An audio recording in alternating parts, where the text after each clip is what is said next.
Hi everyone. ఈరోజైతే చాలా busy day ఉండే, అందుకని ఏదన్నా క్విక్ అండ్ ఈజీ రెసిపీ చేద్దామని స్టార్ట్ చేశాను. మా మమ్మీ చేస్తుంది ఇది మెంతికూర పులావ్ అని చెప్పి, చాలా టేస్టీగా ఉంటుంది. మెంతికూర డిఫరెంట్ డిఫరెంట్ వెజిటేబుల్స్తో అంటే పొటాటోతో అట్లా తిన్నప్పుడు కూడా చాలా బాగుంటుంది. కానీ ఈ పులావ్ ఒకసారి ట్రై చేయండి, రెస్టారెంట్ స్టైల్ ఉంటుంది, చాలా బాగుంటుంది. నేనైతే అట్లీస్ట్ ఈ పులావ్స్ చేసేటప్పుడు వెజ్జీస్ ఏ ఉంటే ఇంట్లో అన్నీ యాడ్ చేస్తాను. ఎందుకంటే సాలడ్ చేస్తే అంత ఇంట్రెస్టింగ్గా ఎవరు తినరు కదా. మా హస్బెండ్ అయితే అస్సలు సాలడ్ తినడు. సో ఇలాంటప్పుడైనా అన్ని వెజ్జీస్ కన్జ్యూమ్ చేసినట్టు ఉంటుందని చెప్పి నేను వెజ్జీస్ అన్నీ యాడ్ చేస్తాను. బట్ ఫ్రోజన్ అయితే మోస్ట్లీ మేము అవాయిడ్ చేస్తాం, కానీ ఈ బీన్స్ మాత్రం అవాయిడ్ చేయలేకపోతున్నాం. ఇవి మనం ఎప్పుడో ఒకసారి యూజ్ చేస్తాము, కానీ అవి ఎక్కువ రోజులు ఉండవు కదా, అందుకని అలా. నేనైతే కోకోనట్ ఆయిల్ యూజ్ చేస్తాను. మీ దగ్గర ఎన్ని గరం మసాలాస్ ఉంటే అన్నీ యాడ్ చేసుకోండి, కానీ నా దగ్గర బే లీవ్స్ లేవు, ఉన్నవి మాత్రం యాడ్ చేశాను. పచ్చిమిరపకాయలు ఇనీషియల్గా యాడ్ చేస్తేనే కొంచెం మగ్గి దాంట్లో ఉన్న స్పైస్ వెజీస్ అన్నిటికీ పట్టుకుంటుంది.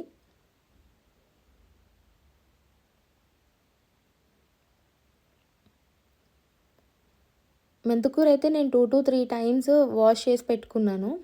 ఎందుకంటే మళ్ళీ అందులో ఇసుక వచ్చిందంటే పులావ్ అంతా పాడైపోతుంది కదా.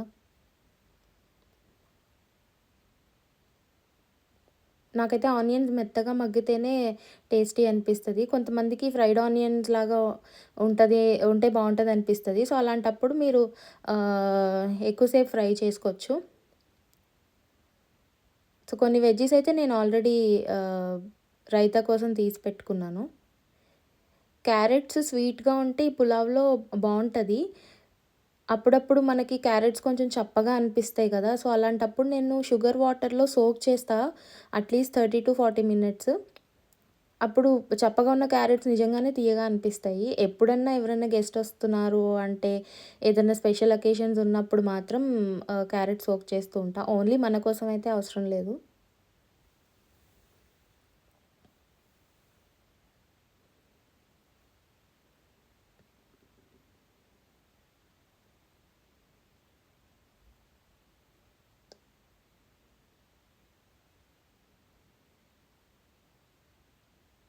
అండ్ రైస్ కూడా నేను మినిమం 30 minutes అయితే సోక్ చేసి పెడతాను. ఎందుకంటే నాకు 1 glass ఆఫ్ రైస్కి నేను ½ glass ఆఫ్ రైసే వాటర్ యాడ్ చేస్తాను. అందుకోసమే నేను ముందే కొంచెం నానబెట్టేస్తాను.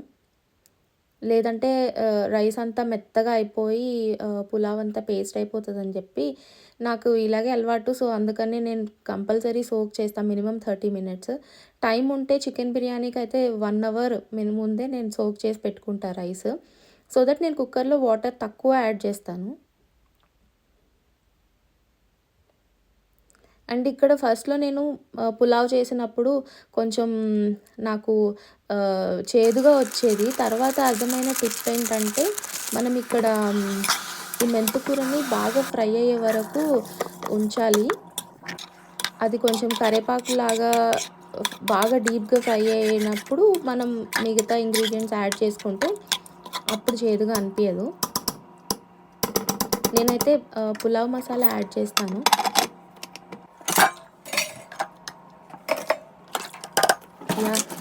ఇంట్లో ఎన్నున్నా ఈ డిష్ వాషింగ్ మాత్రం ఈవినింగ్ అయిందంటే తప్పదు కదా. అప్పుడప్పుడు అనిపిస్తుంది ఇండియాలో ఉంటే హ్యాపీగా ఈ డిష్ వాషింగ్ అయితే తప్పుతుంది అని. ఈ డిష్ వాషర్ ఏదో హెల్ప్ చేస్తుంది అని అనిపిస్తుంది, కానీ అన్ని డిష్ వాషర్లో మనం ముందే కొంచెం అట్లా వాటర్తో క్లీన్ చేసి వేయాల్సి వస్తుంది.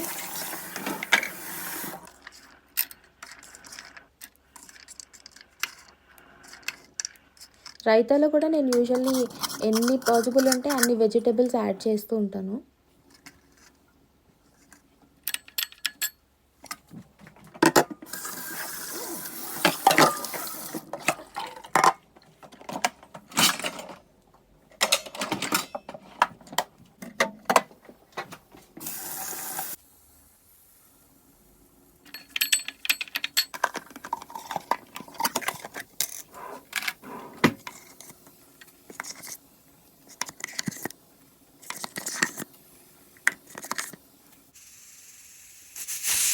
నేను 2 విజిల్స్, 2 కంప్లీట్ విజిల్స్ వచ్చే వరకు అయితే పెట్టాను మీడియం ఫ్లేమ్ మీద.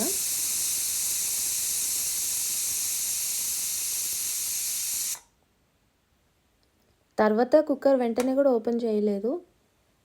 ఒక 15-20 మినిట్స్ అలా వదిలేసాను.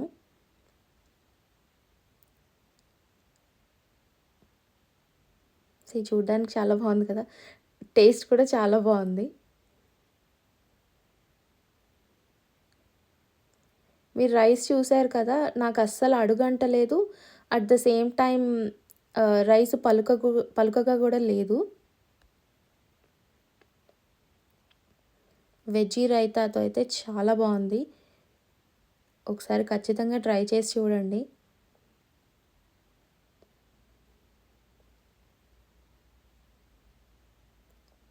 ట్రై చేశాక ఎలా ఉందో కమెంట్‌లో చేసి చెప్పండి. Thank you.